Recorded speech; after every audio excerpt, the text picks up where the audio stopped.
Hi, my name is Madelyn Poston and I'm a part of Horry Georgetown Technical College's online public speaking course. This is my argumentative speech on why we should abolish the death penalty. Killing someone. Just the sound of this sentence tells us that something is wrong. Everything you are feeling or thinking right now is saying that killing is morally wrong. So please tell me why we allow the government to legalize killing people that they find unfit for our society. According to a recent article posted on June 12th of 2019 by the NCSL, capital punishment is currently authorized in 29 states by the federal government and the U.S. military. In recent years, New Mexico, Illinois, Connecticut, Maryland, and New Hampshire have legislatively abolished the death penalty, replacing it with a sentence of life imprisonment with no possibility for parole. Capital punishment is the legal term for the death penalty, and since ancient times has been used as punishment. The death penalty is inhumane. It can put innocent lives at risk, and it already has. It is done by lethal injection, which is paralyzing the person before injecting them with medicine that essentially makes their heart completely stop. As of now, 9 states still allow electrocution as one way to kill somebody. 6 still allow the gas chambers.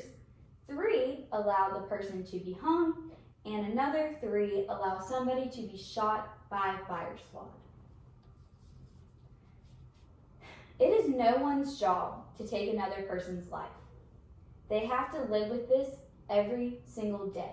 When they wake up, when they go to bed, no matter what they're doing, it could be the toughest person in the world that absolutely feels like they wouldn't be affected by this.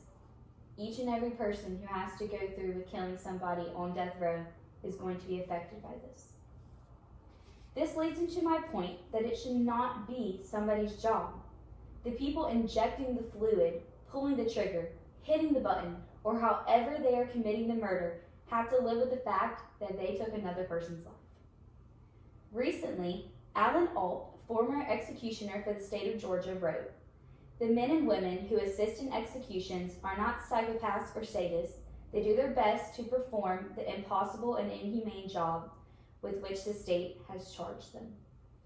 Those of us who have participated in executions often suffer something very much like post-traumatic stress. Many turn to alcohol and drugs. For me, those nights that weren't sleepless were plagued by many, many nightmares. Over 140 people have been wrongly accused and have been sent to death row. Death row and the death penalty is actually more expensive than life without parole. It takes longer trials, more appeals, lawyers, and experts in death penalty cases. Most cases never even end up receiving the death penalty, which is money lost. And if it is imposed by the court that somebody should end up on death row, more than likely it's going to be overturned, and again, money is lost. Most defendants end up spending life in prison, but at a highly inflated cost because the death penalty was involved in the process. The solution is quite simple if people would listen.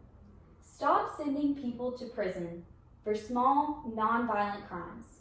If we had rehabilitation in prison and we taught people current events and real-life skills, then when they got out of prison, they would be better people. At the moment, prison is nothing but a cycle. It takes people in, it spits them back out, and then takes them right back in. Prison simply makes people better criminals. If there is less crowding in prisons by only putting people there that truly deserve to be there, people who are most definitely a harm to society, then there is more room for those people, which means we don't need the death penalty. No death, always a good day. And that's more money saved for everybody. And everybody wants to save money. That's what the taxpayers always talk about. They don't want to spend their money on useless things. So we need to spend it on a good prison system because we have to have one. In the end, there is a way better alternative to the death penalty. this being life without parole. Families of murder victims undergo severe trauma and loss, which no one should minimize. It doesn't matter how much of a monster you think someone is, they have a family, and this affects them, all their friends, everything. They are not less of a person, they are not a monster. However, executions do not help these people, nor do they end their pain. They extend process prior to executions, prolong the agony for the family. Just imagine having somebody that you love, somebody you went from seeing every day, they went through the wrong path of life, and now you have to deal with the fact that you will never see them again. It could be anybody. It could be your brother, it could be your sister, your mom, anybody. You don't see them as the bad people that society sees them as, but you might not get to see them again if we still have the death penalty. Scientific studies have consistently failed to demonstrate that executions deter people from committing crime around our country. It's not true. Having the death penalty does not stop crime at all whatsoever. States without the death penalty have a lower murder rate than neighboring states that have the death penalty. Once in use everywhere and for wide varieties of crime, the death penalty today is generally forbidden by law and widely abandoned in practice, but not completely.